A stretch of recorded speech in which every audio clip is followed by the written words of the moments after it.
सनकादिक ऋषि हैं, सनत कुमारोथ। चौथे ने कहा नहीं, ये दिव्य तेज केवल एक ही बालक का है, और सनकादिक ऋषि 4 भाई हैं, सनक, सनंदन, सनातन और सनत कुमार। वो अकेले चलते ही नहीं है, 4 ही साथ चलते हैं, 4 प्रकाश होना था। तो 5वें ने कहा मेरे हिसाब से, मेरे विचार से तो स्वयं यज्ञ नारायण ही मूर्त रूप धारण करके आ रहे हैं क्या इतने दिव्य प्रकाश वाले। तब तक तो भगवान वामन जो है चल करके उपेंद्र कहाँ आ गए, यज्ञशाला में। और यज्ञशाला के पास जैसे ही आए और दिव्य प्रकाश देखा, देदीप्यमान स्वरूप देखा, और राजा बलि खड़े हो गए। शुक्राचार्य जी ने कहा राजन रुको, अरे अच्छा मुहूर्त, अच्छी घड़ी है, अच्छा चौगड़िया है, संकल्प कर दो। राजा बलि ने कहा गुरुदेव अच्छा मुहूर्त फिर आ जाएगा, अच्छा चौगड़िया फिर आ जाएगा, अच्छी लग्न, अच्छी होरा फिर आ जाएगी, कहीं नहीं जाएगी।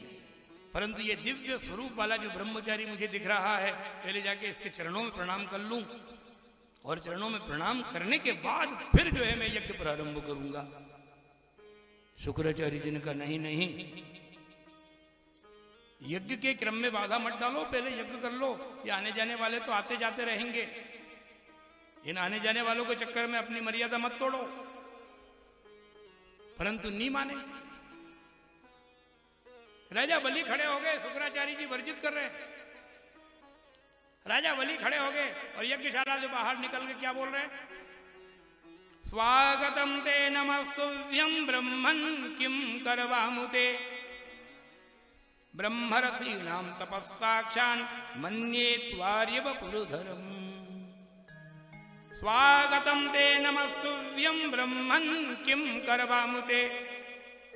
स्वागत है प्रभु, आपका स्वागत है। ए ब्रह्म ऋषि, ए बटुक ब्रह्मचारी, तुम्हारा मेरी यज्ञशाला में स्वागत है, सम्मान है। पधारो, आप पधारो, क्योंकि आज मेरे पितरों को मुक्ति मिलेगी। अभी तक मैंने जितना तर्पण और श्राद्ध किया है वो अधूरा ही था। आज आपके दर्शन करने से ही मुझे लग रहा है कि मुझे, मेरे पितरों को तृप्ति हो जाएगी। आज मुझे लग रहा है कि अभी तक जितना मैंने यज्ञ किया है, पूजन किया, साधना की है, उस साधना का आज पूर्णाहुति होम है। क्योंकि बिना पूर्णाहुति होम के जो है पूर्ण फल नहीं मिलता है, शास्त्र कहता है। आज मेरी साधना परिपक्व हो रही है महाराज। आइए। राजा बलि गए और जाकर के जो है भगवान उपेंद्र, भगवान वामन के चरणों में प्रणाम किया, कुशा का आसन दिया, जल का पात्र ला करके उनके चरण धुलाए और आसन पे बैठा करके कहा मेरा निवेदन है आप कुछ लो। भगवान वामन ने कहा राजन, जहां वास्तविक दाता है वहीं तो जो है ना याचक जाता है। जो वास्तविक देने वाला है उसी के द्वार पे जाता है भिखारी, और जो नहीं देने वाला है उसको तो देख करके पहचान जाता है कि ये नहीं दे पाएगा बेचारा। ये जीवन भर इकट्ठा कर करके इतना इकट्ठा करता जैसे कोई सारा का सारा साधन साथ में ले जाएगा। अरे पड़ोसी को भी नहीं देवे, भाई को भी नहीं देवे, रिश्तेदारों को भी नहीं देवे, वो तरसते रहे और वो करोड़पति बन के बैठा रहे, खाता रहे, फूलता रहे। जो वास्तविक उसके सहयोगी है उनको भी सहयोग वो नहीं करता है। इसीलिए याचक भी जानता है कि कहां जाना। मैं समझ रहा हूं आपके यहां इसीलिए तो आया हूं। अरे आप क्या, आपके पिता महाराज विरोचन महादानी थे, और फिर आपके दादाजी भक्तराज प्रहलाद की तो बात ही क्या है। हाँ, जिनके लिए परमात्मा ने स्वयं जो है ना नरसिंह रूप धारण किया। और आपके परदादा हिरण्यकश्यपु जब चलते थे तो पृथ्वी कांपती थी, दिग्गज डोलते थे। तुम्हारा वो वंश है महाराज कि देने ही देने की इच्छा रखते हो, लेने की तो इच्छा रखी नहीं तुमने आज तक, इसीलिए तुम्हें जल करके आया।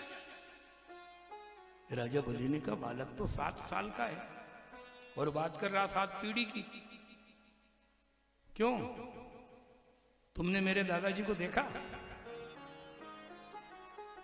भगवान ने विचार किया कि मैंने देखा तो है, यदि मैंने कह दिया कि हाँ तुम्हारे दादाजी को देखा मैंने भक्त प्रहलाद को, तो अभी राज खुल जाएगा, और राज खुल जाएगा तो पूरा रहस्य हट जाएगा। इसीलिए राज को राज रहने दो। हाँ, राज को राज रहने दो, राज को खोलो मत। मैंने सुना है, मेरे पिताजी चर्चा करते हैं कि आपके पिताजी भी महान दानी थे, महाराज बिरोचन। एक बार बाज को पूरा शरीर दे दिया उनने। और आपके जो है दादाजी भक्तराज प्रहलाद तो महान ज्ञानी थे, महान भक्त थे,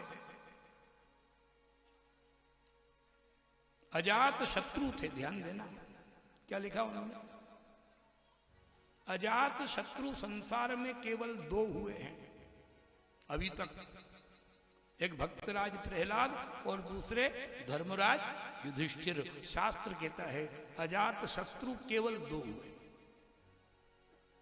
अजात शत्रु। राजा बोले का बालक तो बड़ा जो है ना विवेकशील है, और इसको तो देना चाहिए, इसकी इच्छा के अनुसार देना चाहिए। बालक कुछ मांग लो, तुम्हारे लिए मैं पृथ्वी दे दूं, एक द्वीप दे दूं, 2 खंड दे दूं, सोना चांदी हीरे मोती हाथी घोड़े। नहीं नहीं नहीं राजन नहीं। ब्राह्मण को अयाचक वृत्ति वाला तो होना चाहिए, और ज्यादा संग्रह करने की इच्छा नहीं रखना चाहिए, क्योंकि जो संत संग्रह करता है उसको बड़ी अशांति होती है। आप देख रहे हो कलयुग का क्या प्रभाव हो गया, ग्रस्त तो दरिद्री हो गया और संत संपन्न हो गए।